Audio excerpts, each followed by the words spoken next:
Miami Dolphin fans, we all know this. They are undefeated. They are one of three teams that remain undefeated. We know the Rams won last night, and the Dolphins travel to New England. Kansas City is the other undefeated team. Which one of these two teams will come Monday not be undefeated? And a lot of people don't think the Dolphins can get it done in New England against Tom Brady, a guy that has lost 2 games in a row now, and people are just losing their minds. So we thought it would be great if we brought on Travis Wingfield from LockedOnDolphins.com and the Locked On Dolphins podcast.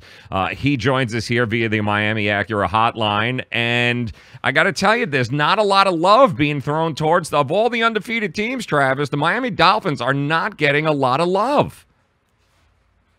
It's kind of been the same story all week, or all year, I should say, really, going back to every game. They have those expert picks, whether it's ESPN or Pro Football Focus, whatever it is. You see they have the team logos across each professional's pick, and it's always the other team. So it's nothing new. That's what we're used to. It's kind of the chip on the shoulder season for the Dolphins this year. Yeah, it certainly is. And you've got a great piece locked on Dolphins. Check it out, lockedondolphins.com. But you have a great piece about this could very well be one of those moments for the Dolphins, the first time for this franchise in a very long time, where they have an opportunity to kind of end the reign of terror that the New England Patriots and Tom Brady have had, not only over them, but over the AFC East. So this is a pretty big game for the Miami Dolphins. Have they been treating it as a pretty big game?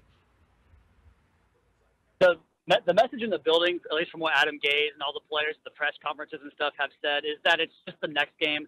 And, they say that, and I think it's probably one of those cliche coach speak things, because this is a massive, massive changing of the guard, hand over the crown type of potential game for the Dolphins.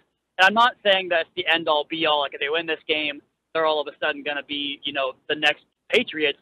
But you get a 3-game lead in September in the division with the head-to-head tiebreaker. I mean, everything's on the line here for the Dolphins, and it just seems like it's probably the biggest game they've played since that 2008 game at the Meadowlands for the AFC East back then. Things haven't gone all that well for the Dolphins. We know this. They're 0-6, the last 6 against the spread, certainly going and traveling there to New England.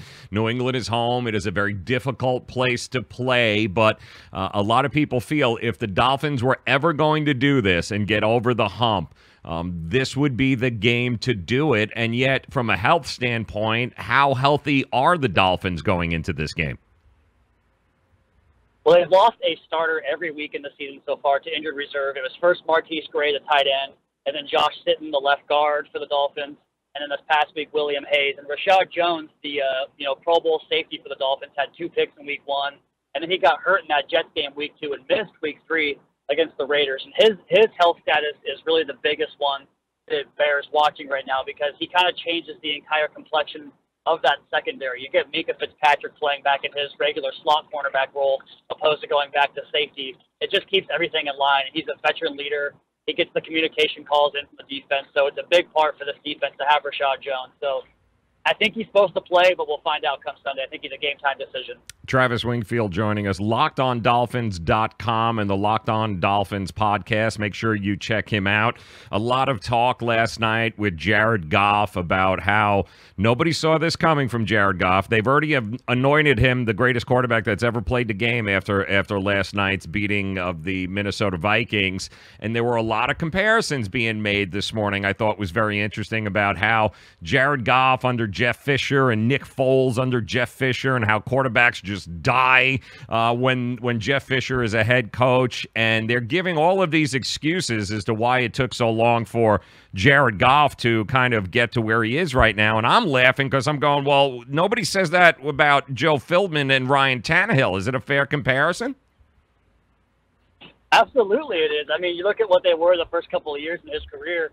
I mean, the very first year, I go back to a quote from Mike Sherman, who actually coached Ryan Tannehill in college, and he said they don't want him leaving the pocket, which this is a guy that has plus athleticism, can throw the ball on the run as well as anybody, and you're trying to hem him in to a, play action, max protection, 2-route concept type of offense. That's not what he does well. He throws best out of the spread offense, and yeah, he can utilize that play action game, but it's best when he's on the roll. So coaching changes make all the difference in the world when it comes to quarterback play. The way they constructed this roster around Tannehill this year was different. Everything they did was built around Tannehill, and I believe truly that was the first time that's happened in his entire career. Have you noticed, Travis? Have you noticed a different sense with this team this year? I mean, as much as they loved Jay Cutler last year. I mean, kidding. But as much as it is great to have Ryan Tannehill back, have we noticed a change in the dynamic, is certainly in the locker room, with getting rid of the guys that they got rid of, which a lot of people didn't think was a very smart move. By getting rid of those guys, getting Tannehill back, has it kind of changed the complexion of this team? I think that question's a lot easier to answer after last week when you see Jakeem Grant and Albert Wilson high-fiving on their way to the end zone for that game-winning touchdown, or game-stealing touchdown, I should say. There is a different mood and different temperament in the locker room around the building. I mean, Jay Cutler, he's famous for not caring, not giving a damn. And Ryan Tannehill is kind of a different type of guy. They have all these new celebration team photos they take after every touchdown they score. And the biggest difference I've noticed is just the autonomy at the line of scrimmage and getting the team into the right play call. This up-tempo offense, you have to be able to read the defense from pre-snap. And that's the biggest difference from Cutler to Ryan Tannehill. So I think there definitely is a comfortability and a better sense of familiarity with Tannehill over Cutler. What is it going to take, Travis Wingfield joining us here via the Miami Acura hotline? LockedOnDolphins.com and the Locked On Dolphins podcast is how you hear him. You guys got some of the best analytical stuff on this team on the website there. So having looked at this game now, what are some of the keys that the Dolphins are going to need to have in order to be able to pull off this victory, this upset on the road against a team that is reeling? I don't want to say it's a must-win for the Patriots, but they're kind of in uncharted territories if they don't win this game. It's pretty crazy to think about. I mean, they haven't had a 3-game lead over the Patriots since the 2002 season, so it's gone a long time back. But as far as keys to this game, they have to keep the Patriots running game kind of, at check right now, the way it has been so far this season. Tony Michel's slow to get going. James White's more of a pass-catching back.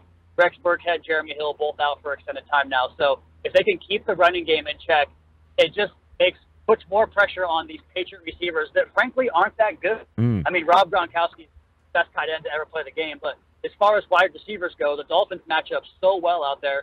So if they can make the Patriots one-dimensional and have to try to beat them on 3rd and long, it's not going to happen for them.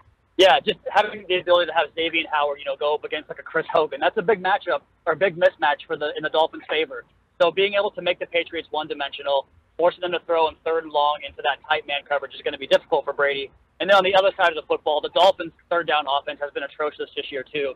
So staying on schedule, limiting penalties, and the mistakes that cause you to get behind schedule. So 3rd down is going to be the key, as it usually is, but more so in this game. What about the running game? What do we got to do to be able to get the running game going here to Miami Dolphins? Not that it's been atrocious, but it certainly is an area I think they're looking at and going, we got to be able to kick this up a notch. It wasn't a great week for Kenyon Drake last week against the Raiders. So what is it? What are some of the keys to getting that running game going? Because that'll open up Tannehill and play action and everything else. Absolutely, yeah. I thought Kenyon Drake was going to have a big year this year. He's only got, I think, 100-something rushing yards so far through 3 games. But when I talked about the way they built this offense around Ryan Tannehill, one of the things they did was sacrifice power in the running game for better pass protection, and they just don't have it up front. You look at the interior offensive line. Josh Sitton wasn't a great run blocker. He's out, and the same is the case for Ted Larson now.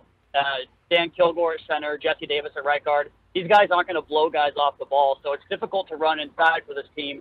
Where they got a lot of their running yardage early in the season, those first 2 games, was on misdirection and variety in the running game and just taking advantage of what the defense was showing you at the line of scrimmage. So basically just finding a way to continue to, surprise the defense with the running game. I mean, those 2 jet sweep plays that went for touchdowns last week technically go in the books as passing plays, but those are running concepts.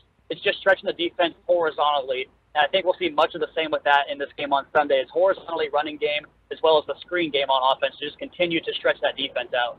Travis Wingfield, LockedOnDolphins.com, the Locked On Dolphins podcast. Make sure that you guys check it out. There is no better coverage of the Miami Dolphins than Locked On Dolphins. Make sure you guys check that out. Travis, we appreciate the time, my friend. Enjoy the weekend. We'll talk again in the near future, and hopefully we'll be talking the next time about a still undefeated Miami Dolphins team that is taking complete control of the AFC East, and none of us can ever remember what that was like, not having the New England Patriots at the top. So it is a big game. Enjoy it, my friend. Thanks for coming by. We'll talk again soon. Sounds good. Thanks, Joe.